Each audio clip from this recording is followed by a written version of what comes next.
just scrambles the ball into touch, and it's Ireland who are applying the pressure now as we close on the break. Well, I'm sitting on the sideline just in front of this line out, and it feels like I've opened the door of a pub in Dublin, the way that the forwards are talking. They're talking to each other. Ronan O'Gara talking to Stringer, the halfback. They want to put points on the board before half-time. Wood, such confidence to go out the back. O'Gara, O'Driscoll now, 3-on-2. This is Hickey. Last-ditch tackle by Flatley, saved the try. Now he's given warnings here. There's something going on there. There could be a yellow card. That was a dead-set foot on the head of an Australian player. Paddy O'Brien's in control. Let's listen.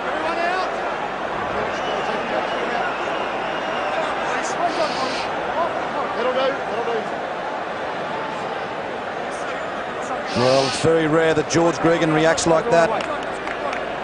Let's listen to Paddy O'Brien. Jonathan Kaplan's in.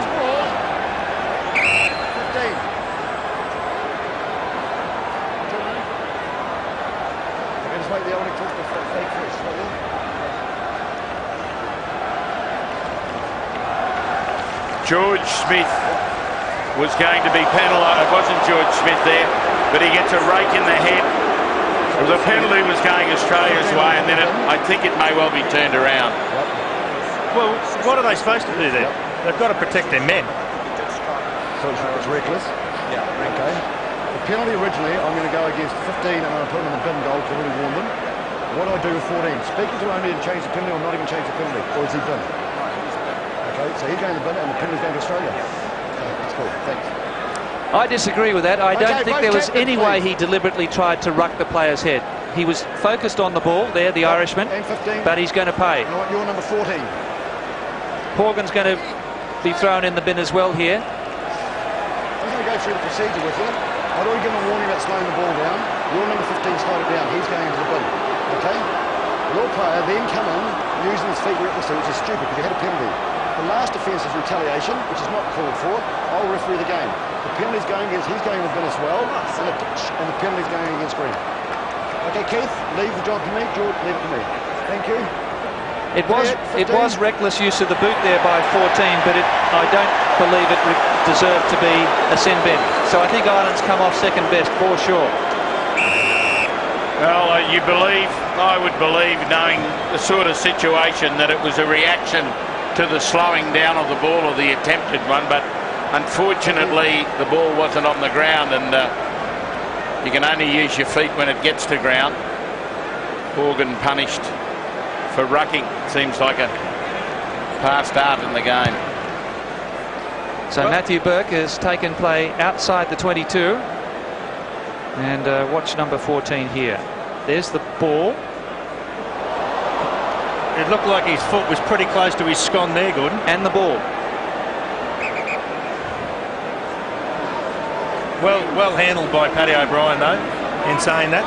He was clear and decisive. Left no one with any doubts on what he thought. It's David Gifford. Here's Larkham steaming onto it. Warren supports. 10 from halfway. Can the Wallabies construct something as we approach this half-time? Gregan now. Greater sense of urgency here from Australia. They'll need it. Roth to Sailor. All pretty static. Still short of halfway. Here's Larkham. Brendan Cannon on his bootlaces. Great pick-up by the hooker midfield to keep it going forward. Australia have still got an opportunity to score here. They should take it wide. Larkham does that. Here he goes. Larkham held on. 10 from the goal line. Well, you'd have to say a try has been thrown away. Unmarked man outside. Murdered, not paying enough attention to the defence. He got caught badly or awkwardly with the ball and has been punished, Steve Larkham. I think he may have tried to release, but where he finished up, he couldn't. That's desperate defence by Ireland. And that is also half-time. So Australia's starting so well in that first 20, but Ireland coming back superbly. 11-6 to the men in goal at the break. So the Ireland players back on the field. There was a suggestion that Dennis Hickey had departed. Indeed he has. John Kelly is on. So that's a blow for the Irish team.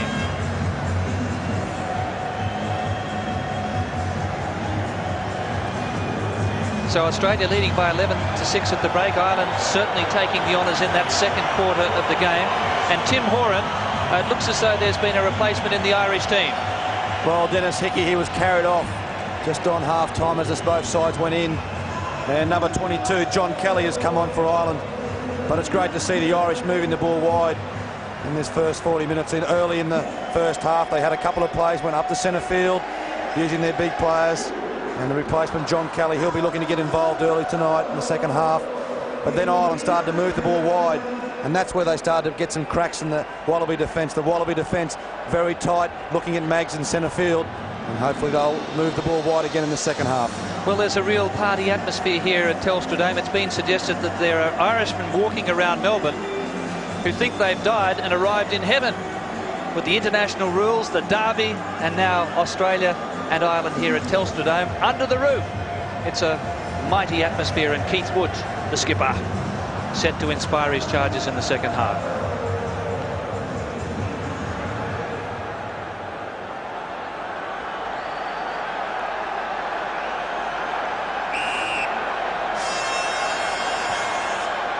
Well, Australia have just got to get back and play the pattern they did in the first 20 minutes of the game, and they've got to do that for the next 40.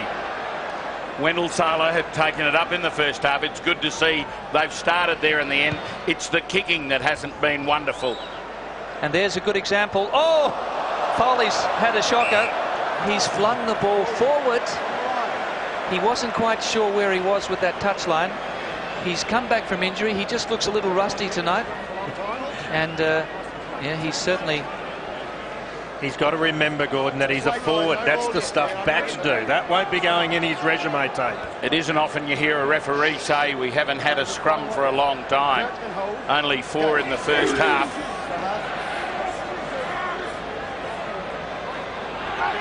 So Stephen Larkham flatly charging onto it and just losing his footing on halfway, but a good clean out. Now Smith. Great palm off there on Mags. Referee's playing advantage. Referee's playing advantage for Australia. Just great strength there from George Smith. Well, that's a new one. There are 400 laws and regulations in the rugby rule book, but I don't know whether pulling by the hair is there. But to see the humour, he said, I can't pull mine, but you pulled his. O'Driscoll couldn't get him down any other way. Grabbed on, and there he goes, bulldogged him, rodeo style to the ground. Thank you. And whatever you can get a hold on, if you've got long hair, why not? The only thing is you're not allowed to tackle a player above the level of the shoulders. Well, it's hanging down over his shoulders anyway. If it's there, you've got to grab it. They used to grab onto my rolls of fat, so I reckon hair's fair enough. So it's 11-6 in favour of Australia.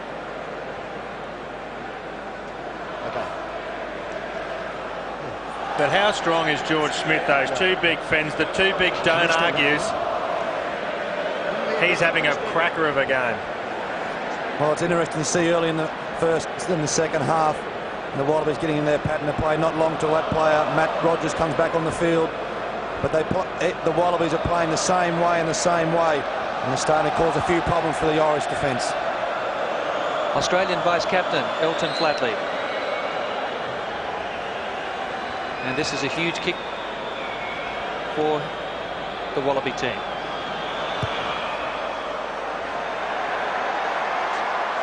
And falling short. And O'Gara rifling the ball back up towards the 10-metre line.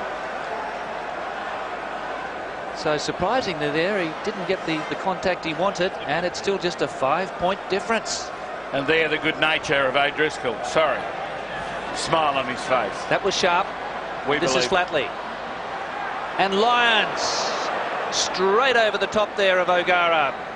Here's George Smith. He's the action man in this second half for the Wallabies. And he was offside there, John Hayes.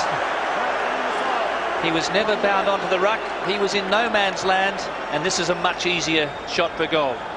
He's not hard to miss, John Hayes. Bald-headed number 3, like Keith Wood, but he's in the wrong place at the wrong time. So it's still Australia by 5 as Flatley comes up for another shot at goal.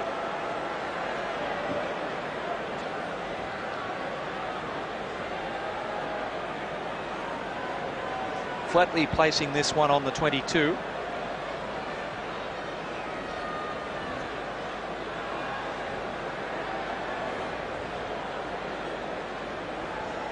It's only about 7 or 8 metres off centre.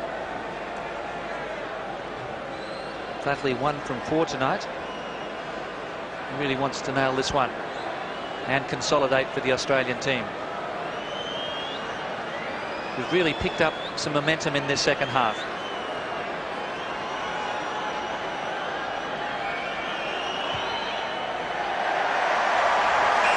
Never in doubt. So we're back to an 8-point leeway. The Wallabies in the ascendancy. And how long do you think it'll be before Eddie Jones activates either of those replacements? Not at the moment yet. Australia, when they get quick phase ball, and as was mentioned by Tim earlier, keep going the same way, are stretching the Irish defence. They've just got to keep doing more of the same. Well, both teams have learnt the lesson that it's about playing the game in your opponent's half and then forcing the errors and taking advantage. Dumb play by the Wallabies. They went 1 out off the driving maul. They couldn't get it going. And because when you go 1 out without anybody else knowing, you're isolated, and you've then got to be able to play the ball quickly. Well, this happens. So Ronan O'Gara is going to have an opportunity to slot another 3-pointer here. It's about 40 metres out as Australia lead by 14-6.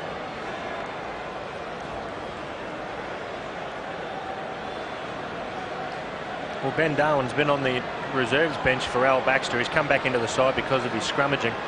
Been a little bit underdone, but he wouldn't be happy with what he did on that occasion. So it's O'Gara.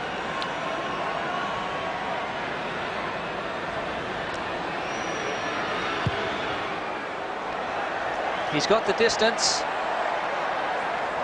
but again his accuracy lets him down.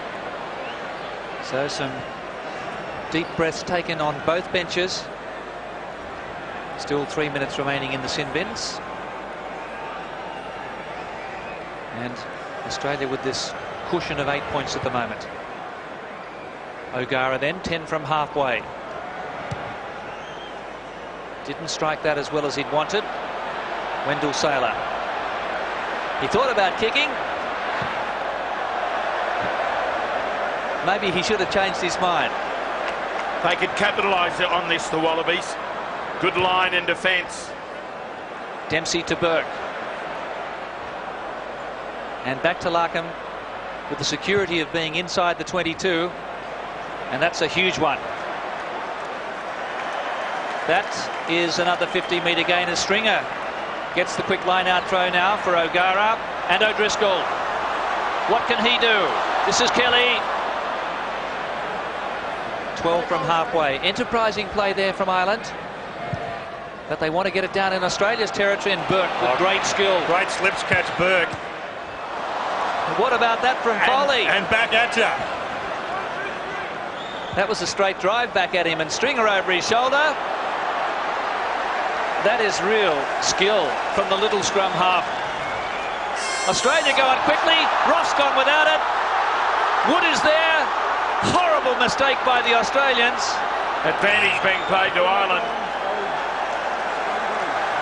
There you go, turned horribly wrong. Well, there's a time to a counter-attack, and there's a time to take your time and make sure you put the ball out.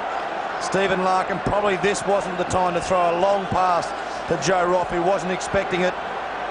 And Australia very lucky to get away there. Oh, they should be wiser heads on these Wallabies. That could be costly. Now it comes down to this scrum. and you don't think Ireland will be fired up. So do they back themselves against the Aussie scrum here? I think they do. They've got men creeping into the back line. Still an extra a player missing. They may not go to the backs. They may try and just hold it into the forwards with a player still on the bench.